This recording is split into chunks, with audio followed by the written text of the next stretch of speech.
نصرت قبول باشه. خیلی بهت افتخار میکنم.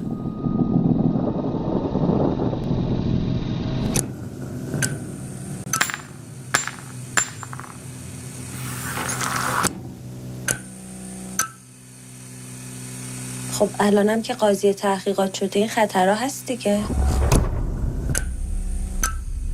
گفتم شرایط زندگی ما عوض شده، باید خیلی مراقب باشیم.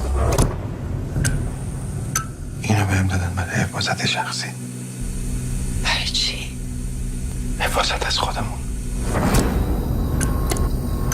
الان از تو چیزی خواستم؟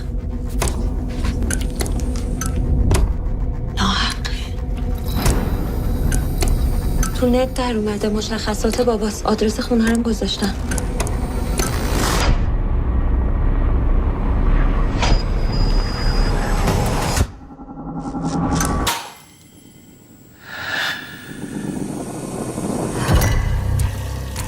چیکار باید بکنی؟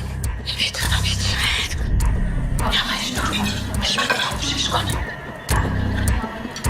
اشتباه این بود که به زن و بچه‌ت گفتی کارت چیه. اگه میشه نگفت تا قبل.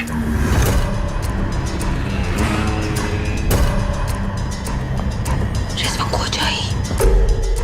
چی شده؟ نگرانی خانوادت بفهمن چی کاره ای؟ من از هیچ کس نمیترسم.